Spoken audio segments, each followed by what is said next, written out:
Hello all my dear friends, my name is start और आप देख रहे हैं नेचुरल फिजिक्स। आज हम लाए हैं लेक्चर नंबर 2 ऑफ थर्मोडायनेमिक्स। तो देखो, हमने लेक्चर नंबर 1 में बहुत सिंपल बातें की थी, बहुत बेसिक। तो बेसिक से स्टार्ट किया था हमने, और आज इस वीडियो में हम पढ़ने वाले हैं why mercury thermometer is use. मतलब देखो, कोई भी टेम्परेचर मेजर करने के लिए थर्मामीटर के अंदर मरकरी ही क्यों होता है, बाकी के भी लिक्विड है जैसे कि वाटर क्यों नहीं होता। तो यही आज हम डिस्कस करने वाले हैं, ठीक है। तो ये भी बेसिक ही लेक्चर होने वाला है, ठीक है। So let's start this video, but उसके पहले ये बता दूं what is mean by thermometer. देखो, 9th-10th में हो आप तो आपको पता होगा व्हाट इज थर्मामीटर, बट अगर पता नहीं है मतलब एक्चुअल में वर्क कैसे करता है वो पता नहीं है, तो भी एक बार बता दूं। सपोज हमारे पास है एक थर्मामीटर, ठीक है। कुछ ऐसा कुछ थर्मामीटर होता है। तो यहाँ पर एक मेजरिंग डिवाइस, एक स्केल लगी हुई होती है इसके साथ, ठीक है। तो इसके अंदर मरकरी भरा हुआ होता है, हाँ। ये जो देख रहे हैं, ये ऐसे मरकरी भरा हुआ होता है इसमें। तो जब भी हम इसको सपोज टच करते हैं तो हमारी हीट जो है वो इसके अंदर ट्रैवल होती है, और जब हमारी हीट ट्रैवल होगी इसके अंदर, तब ये मरकरी एक्सपेंशन होगी, इसका मरकरी का एक्सपेंशन होगा। कैसे? तो हमने लेक्चर देखा था जो कि है सॉलिड एक्सपेंशन और लिक्विड एक्सपेंशन। उसी की प्रॉपर्टी की वजह से एक्सपेंशन होती है इसके मॉलिक्यूल्स में। तो ये जितनी एक्सपैंड होगी उतना टेम्परेचर होगा, जैसे कि 30 डिग्री सेल्सियस, 40 डिग्री सेल्सियस, और ये फ़ारेनहाइट में भी मेज़र किया जाता है, 100 फ़ारेनहाइट ऐसे, ठीक है। सो आज वही डिस्कस करने वाले हैं, what is the basic of thermometers and why mercury is use for thermometer, ठीक है। So let's start this video. तो फ्रेंड्स, ये हमारे पास कुछ प्रॉपर्टीज है गुड थर्मामेट्रिक लिक्विड। तो देखो, गुड थर्मामेट्रिक लिक्विड का मतलब है कि जो लिक्विड थर्मामीटर के अंदर यूज किया जाता है उसे हम बोलते हैं good thermometric liquid. Okay, so book में आई थिंक सो 15 प्रॉपर्टी दी हुई थी, तो मैंने उसमें से 9 इंपॉर्टेंट प्रॉपर्टी लाई है, तो वो पढ़ेंगे। और ये बहुत इंपॉर्टेंट प्रॉपर्टी है, तो प्लीज़ बुक में नोट डाउन करते जाना, ठीक है। So first property is the liquid should expand uniformly through the scale can measure. देखो, अभी जो भी लिक्विड होगा हमारे थर्मामीटर के अंदर, तो वो जो होगा तो वो यूनिफॉर्मली एक्सपैंड होना चाहिए। अभी देखो, अगर कोई हमारे पास लिक्विड है जो एक्सपैंड ही नहीं होता, उसको कितना भी हीट करो या कोल्ड दो, तो हम मेजर कैसे करेंगे कि एक्चुअल में उसके अंदर हीट कितनी आ रही है। तो वो हमारा फर्स्ट पॉइंट होना चाहिए, ठीक है। उसके बाद हमारा है second, it should be the good conductor of heat that quickly transfer. Sorry. तो देखो, हमारा सेकंड जो सेंटेंस है उसमें क्या कहा गया है कि it should be the good conductor of heat that quickly transmitted. तो वो जो लिक्विड होना चाहिए वो गुड कंडक्टर ऑफ हीट होना चाहिए, ठीक है। तो वो वाटर नहीं हो सकता। क्यों? क्योंकि water is a bad conductor of heat. और वो गुड कंडक्टर क्यों होना चाहिए? क्योंकि देखो, जब हम किसी थर्मामीटर को, लेट सपोज मैंने थर्मामीटर को यहाँ पर उंगली में पकड़ा है, तो हमारी उंगली की हीट उस थर्मामीटर में जाएगी, ठीक है। तो उस थर्मामीटर में जो हीट जाएगी वो इंस्टेंटली होनी चाहिए, मतलब बहुत फास्ट जानी चाहिए। अगर हमने वाटर को लिया थर्मामीटर में और हम पकड़ के बैठे ऐसे, तो वो कितने घंटे लगेंगे उसको कि हमें हमारा एक्चुअल टेम्परेचर बताने के लिए, वो बहुत टाइम लगेगा। इसके लिए वो हीट का गुड कंडक्टर होना चाहिए, जनरली एक स्पीड में वो हीट ऑक्यूपाई कर ले, ठीक है। तो थर्ड हमारा है, it should be optic for the clear visibility. अभी वो जो थर्मामीटर है वो बना होता है ग्लास का, तो वो एक ट्रांसपेरेंट ऑब्जेक्ट है। तो उसके अंदर अगर हमने ट्रांसपेरेंट चीज़ रखी, ट्रांसपेरेंट लिक्विड रखा, तो हमें कैसे समझेगा कि उसका लेवल कहाँ तक है, उस लिक्विड का लेवल। अब वाटर ही समझ लो, पानी, तो वो भी ट्रांसपेरेंट होता है, तो उसका लेवल कहाँ तक है वो हमें कैसे समझेगा। तो इसके लिए वो ओपिक होना चाहिए। जैसे कि मरकरी एक ब्लैकिश फॉर्म में आता है, या सिल्वर थोड़ा होता है वो, तो वो हमें इजीली दिख जाता है क्योंकि वो ओपिक ऑब्जेक्ट है, ओपिक लिक्विड है, ठीक है। तो उसके लिए ओपिक लिक्विड चाहिए। It should not stick on the wall of thermometer. अभी थर्मामीटर जो है उसकी जो साइड की वॉल है पूरा, तो उसको स्टिक नहीं होना चाहिए। अभी वाटर स्टिक होता है, आपने कभी देखा होगा। तो वाटर अगर आप बकेट में वाटर डालोगे, पानी डालोगे, तो वो बकेट की वॉल को थोड़ा स्टिक होगा पानी। तो इस अगर वो थर्मामीटर की वॉल को भी स्टिक हुआ तो हमें एक्चुअल में उसका लेवल नहीं समझेगा। इसके लिए वो मरकरी जो है वो कभी स्टिक नहीं होता, ठीक है, तो मरकरी यूज होता है। It should be easily available in the pure form. अभी देखो प्योर फॉर्म की बात हो रही है यहाँ पर, प्योर फॉर्म। अभी वो जो लिक्विड होना चाहिए वो होना चाहिए प्योर फॉर्म में। अभी प्योर फॉर्म में अगर बात की वाटर की, तो भाई वाटर प्योर फॉर्म नहीं है, क्योंकि देखो वाटर क्या है, वाटर है H2O, ठीक है। तो यहाँ पर हाइड्रोजन का मॉलिक्यूल्स और एटम जो है वो है ऑक्सीजन का, हाइड्रोजन और ऑक्सीजन का कॉम्बिनेशन है ये वाटर, ठीक है। तो ये प्योर फॉर्म नहीं हुआ, प्योर फॉर्म हुआ मरकरी। मरकरी के अंदर कोई दूसरा मेटल है क्या, एलिमेंट है क्या, नहीं, तो इसीलिए हमारा मरकरी सुटेबल फॉर दिस। इसके बाद मरकरी का भी डिस्कस करेंगे। इट सिक्स्थ है, it should be in a liquid state through the range of measurement. अगर आप कोई सॉलिड चीज़ उसके अंदर बैठाओगे थर्मामीटर के अंदर, तो भाई वो एक्सपैंड होगा कैसे? जब 1 करोड़ डिग्री सेल्सियस टेम्परेचर हो गए तब तो वो थर्मामीटर भी फूट जाएगा। तो हमें रेंज चाहिए लगभग 0 डिग्री सेल्सियस से 100 डिग्री सेल्सियस तक, ठीक है। तो इसके बीच में कोई सॉलिड स्टेट टू लिक्विड में कन्वर्ट नहीं होता, तो इसके लिए हमें चाहिए लिक्विड, ठीक है। It should have a high boiling point and melting point, this help to measure the wide range of temperature. देखो अगर हमारे पास कोई लिक्विड है जिसका बॉइलिंग पॉइंट बहुत हाई है और मेल्टिंग पॉइंट लो है, तो इससे हमें क्या मदद मिलेगी कि हम उसका एग्जैक्ट रेंज निकाल सकते हैं टेम्परेचर का। अब बॉइलिंग पॉइंट अगर हाई होगा, बॉइलिंग पॉइंट हाई होगा और मेल्टिंग पॉइंट कम होगा, तो हम इजीली उसका लेवल पता कर सकते हैं कि क्या वाइड रेंज, वो कितने रेंज पर उसका टेम्परेचर है वो पता सकते हैं, ठीक है। 8 point is it should exert the low vaporic pressure. अब वेपर प्रेशर का आप ऐसे भी मतलब निकाल सकते हैं कि एयर प्रेशर, ठीक है। तो वो जो थर्मामीटर होता है, तो उसके अंदर जब वो वेपर्स बनेंगे, अगर हम हीट दे रहे हैं तो भाई वो लिक्विड का वेपर में कन्वर्ट होगा, तो वो वेपर, वो गैस कुछ ना कुछ प्रेशर लगाती है नीचे की तरफ भी।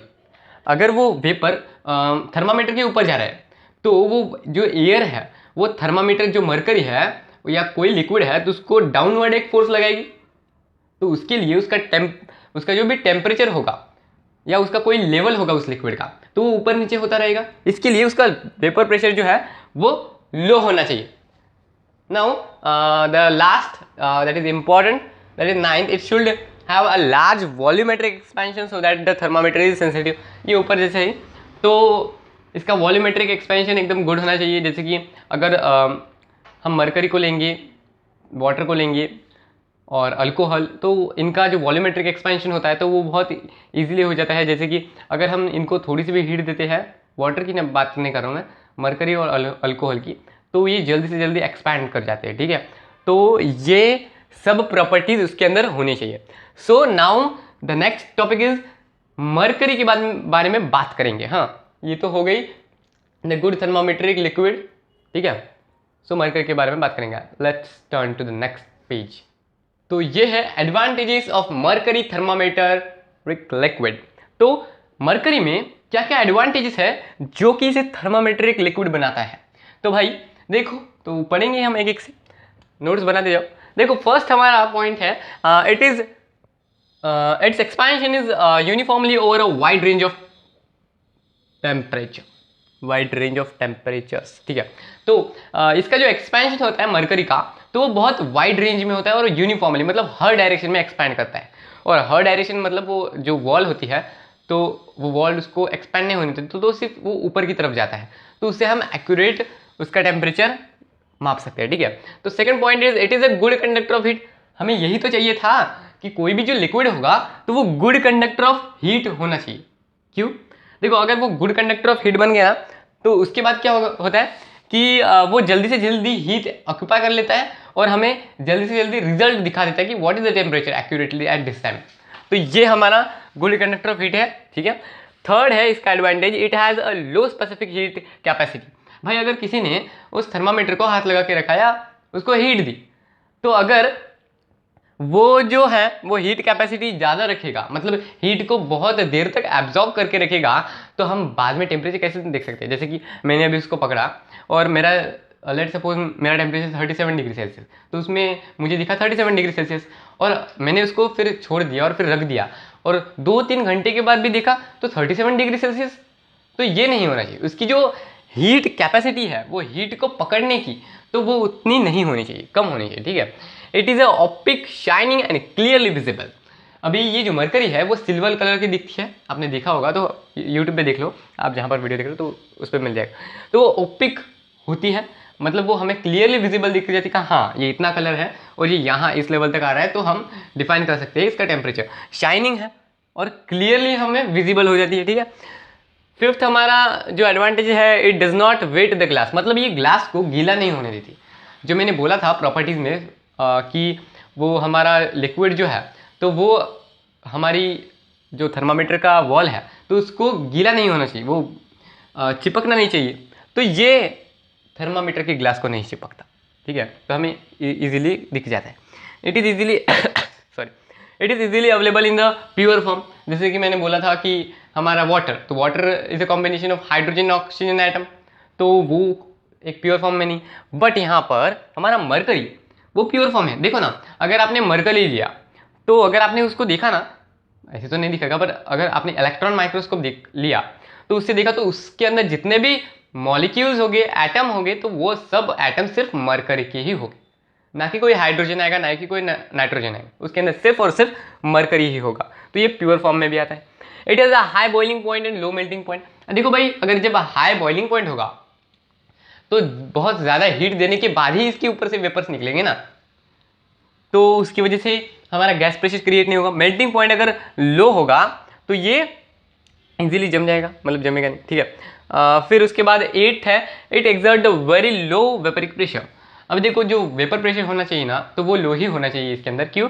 क्योंकि जब उसके अंदर वेपर क्रिएट होगी टेम्परेचर ज़्यादा होने की वजह से, तो वेपर एक अलग प्रेशर डालेंगे, उसका एक अलग फोर्स डाउनवर्ड्स डालेंगे, ठीक है।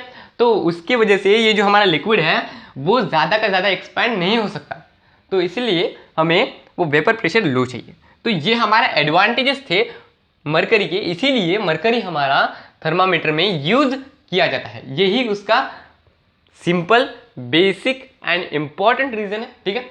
उसके बाद हम बात करेंगे वाटर के बारे में भी, ठीक है। सो वाटर की तरफ बढ़ते हैं। सो फ्रेंड्स, ये है डिसएडवांटेजेस ऑफ वाटर, इसीलिए वाटर थर्मोमेट्रिक लिक्विड नहीं है। अभी भाई क्यों नहीं है, तो वही डिस्कस करने वाले हैं इस स्लाइड में, ठीक है। तो देखो, यहाँ पर water can not be use as thermometric liquid, क्यों नहीं कह सकते, तो ये है, ये इतने सारे वजह है। तो देखो, पहली वजह हमारे पास क्या है कि इट इज ट्रांसपेरेंट। भाई हमारी वजह ये चाहिए थी, हमें क्या चाहिए था, ऑप्टिक लिक्विड चाहिए था, क्योंकि हम उसको क्लियरली देख सके, क्लियरली विजिबल हो और हमें पता चले कि उसका एक्चुअल लेवल कितना है। तो ये पहली बात है कि ये ट्रांसपेरेंट है, इसीलिए ये थर्मोमेट्रिक लिक्विड नहीं हो सकती। दूसरी वजह है, it stick the side on the wall of the glass. अब ये जो ग्लास है हमारा थर्मामीटर का, तो उसके साइड पे अगर ये चिपकती होगी तो इससे भी हमें लेवल नहीं दिखने वाला, तो इसीलिए ये हमारी नहीं हो सकती थर्मामेट्रिक लिक्विड। थर्ड पॉइंट देखेंगे, it's expansion is not uniform. भाई जैसे मरकरी का एक्सपेंशन होता है, जैसे अल्कोहल का एक्सपेंशन होता है, बाकी के दूसरे कोई से लिक्विड का एक्सपेंशन होता है, वैसे इसका एक्सपेंशन नहीं होता, इसका यूनिफॉर्म एक्सपेंशन नहीं होता। आपने पढ़ा है हाइड्रोस्टैटिक्स के अंदर, मैंने पढ़ाया था। तो इसका एक्सपेंशन एक नॉन यूनिफॉर्म एक्सपेंशन कहा जाता है वाटर का, तो इसके लिए ये नहीं है, मतलब ये कैसे भी एक्सपैंड होती है, तो इसीलिए ये थर्मामेट्रिक लिक्विड नहीं। फोर्थ पॉइंट देखेंगे, ये सब 8 ही है, यहाँ पर 15-16 पॉइंट है, बट जो इंपॉर्टेंट है वही पढ़ रहा हूँ, ठीक है। It has a high specific heat, मच्छर, ठीक है। It has high specific heat capacity. अब भाई देखो कि आप कभी भी पानी को गर्म करते हो नहाने के लिए, ठीक है, ऑब्वियसली, तो वो जो पानी है, तो अगर आप आधा घंटा भी उसको छोड़ के जाओगे, सपोज वो गर्म है अभी फिलहाल, और आधा घंटा आप उस पानी को छोड़ दोगे, तो भी उस पानी का थोड़ा सा टेम्परेचर कम होगा, थोड़ा सा ही टेम्परेचर कम होगा। इसका मतलब है उसके पास बहुत ज़्यादा हाई हीट कैपेसिटी है, उसके पास हीट कैपेसिटी बहुत ज़्यादा है। इसकी वजह से वो हीट को बहुत देर तक अपने पास रख सकती है। हाँ, वो एक बैड कंडक्टर ऑफ हीट है, बट वो खुद के अंदर वो हीट स्टोर करके रख सकती है। इसके लिए हमें ये तो नहीं चाहिए भाई, वो हमारा जो स्टेप होना चाहिए वो है लो हीट कैपेसिटी, ठीक है। तो ये यहाँ पर हाई है, तो ये भी नहीं चलेगा। It's freezing point is 0 degree Celsius and boiling point is 100 degree Celsius, so the temperature range is less. भाई देखो यहाँ पर 0 डिग्री सेल्सियस से 100 डिग्री सेल्सियस तक इसका फ्रीजिंग पॉइंट है 0 डिग्री सेल्सियस। अगर हमें जो हमारा थर्मामीटर है उसमें डिनोट करना है -10 डिग्री सेल्सियस, -20 डिग्री सेल्सियस, तो ये नहीं होगा क्योंकि ये 0 डिग्री सेल्सियस पे बर्फ बन जाएगा, तो ये हमें नहीं बता सकता। 100 डिग्री सेल्सियस के ऊपर ये भाप बन जाता है, तो हमें 110 डिग्री सेल्सियस नहीं बता सकता, 120 डिग्री सेल्सियस नहीं बता सकता। इसके लिए ये हमारी प्रॉपर्टी भी यूजफुल नहीं है। It is bad conductor of heat, हमें यही तो चाहिए। बैड कंडक्टर ऑफ हीट अगर हुआ तो बेशक वो वाटर है वो थर्मामीट्रिक लिक्विड नहीं, ये सबसे ज़्यादा इंपॉर्टेंट है। It is a bad conductor of heat. अगर वो हीट को जल्दी से जल्दी ऑक्यूपाई नहीं करेगा, जल्दी से जल्दी ट्रांसफर नहीं होगा हीट, तो हमें उसका रिजल्ट जल्दी से जल्दी कैसे मिल सकता है। तो इसके लिए ये प्रॉपर्टी सबसे ज़्यादा इंपॉर्टेंट थी कि ये ऐसा नहीं होगा, ठीक है। 7th प्रॉपर्टी है it's evaporation under the vacuum condition. ये जो हमारा वाटर है तो वो वैक्यूम कंडीशन के अंदर भी इवापोरेट होता है। अगर वो इवापोरेट होता है तो उसके क्या वो गैस में कन्वर्ट होगा, और जैसे वो गैस में कन्वर्ट होगा तो फिर गैस का प्रेशर अलग आएगा उसके अंदर। गैस भी एक प्रेशर देती है, तो उसके अंदर अगर गैस का प्रेशर आया तो वो लिक्विड बराबर से क्या बोल सकते हैं हम, स्प्रेड नहीं होगा, वो एक्सपैंड नहीं कर पाएगा। Last but not the list, it is not obtainable in pure form. मैंने 2 बार बताया अभी इस वीडियो में, हमारा जो वाटर है वो प्योर फॉर्म में नहीं है और वो ऑब्टेन हो ही नहीं सकता। Water is the combination of H2O, ठीक है। तो अगर हमें वाटर चाहिए तो ये तीनों मॉलिक्यूल्स को लेना पड़ेगा, सॉरी ये 2 मॉलिक्यूल्स को लेना पड़ेगा, हाइड्रोजन और ऑक्सीजन, मतलब 3 एटम्स को लेना पड़ेगा। तो अगर वाटर 3 एटम्स का मिक्सचर है तो हम ऐसे कैसे इसको ऑब्टेन कर सकते हैं प्योर फॉर्म में। प्योर फॉर्म के लिए तो सिर्फ एक ही एटम के बहुत सारे मॉलिक्यूल्स चाहिए, ठीक है। तो ये प्रॉपर्टी भी नहीं, तो इसीलिए हमारा जो वाटर है वो एक थर्मोमेट्रिक लिक्विड नहीं है, ठीक है। समझ में आया। इसके बाद क्या है, advantages of alcohol and mercury हमें यहाँ पर दिया है। क्यों, देखो since the freezing point of alcohol is very low. देखो यहाँ पर हमें क्या दिया है कि देखो अल्कोहल, ये छोटा सा टॉपिक है, तो अल्कोहल भी एक यूजफुल है थर्मामीटर के अंदर। क्यों क्योंकि अगर हमें बहुत लो टेम्परेचर मेजर करना है तो देखो अल्कोहल का जो टेम्परेचर है जहाँ पर वो फ्रीज होगा तो वो है -130 डिग्री सेल्सियस, -130 डिग्री सेल्सियस। मतलब कहीं का हमें टेम्परेचर मेजर करना है जैसे कि बर्फीली जगह पर, तो हम इजीली कर सकते हैं कि वो -40 डिग्री सेल्सियस है, वो -70, 100, ऐसे हम इजीली डिनोट कर सकते हैं अल्कोहल को ठंडी जगह पर, ठीक है। उसके बाद और एक है शायद volumetric expansion of alcohol in more than that of mercury. देखो वॉल्यूमेट्रिक एक्सपेंशन जो है हमारे अल्कोहल भाई साहब का, तो वो बहुत ज़्यादा है मर्करी के कंपैरेटिवली। कि देखो मर्करी कुछ एक्सपैंड होती है तो उससे ज़्यादा अल्कोहल एक्सपैंड होता है, तो वो हमें एग्जैक्ट टेम्परेचर बताएगा। जैसे कि अगर हमें मर्करी का थर्मामीटर बता रहा है 30 डिग्री सेल्सियस, ठीक है, तो ये हमें बता सकता है 30.6 डिग्री सेल्सियस, मतलब इतना एक्यूरेटली बता सकता है हमारा अल्कोहल, हमारा नहीं, मतलब अल्कोहल्स, हमारा नहीं है अल्कोहल, ठीक है। तो यही था हमारा आज का लेक्चर। आई होप सो ये एक इम्पॉर्टेंट लेक्चर रहा होगा आपके लिए, not but basic but it is an important lecture for you. So if you like this video then subscribe to this channel and also share this video to all of your friends who are studying in just your class. So thanks for watching this video.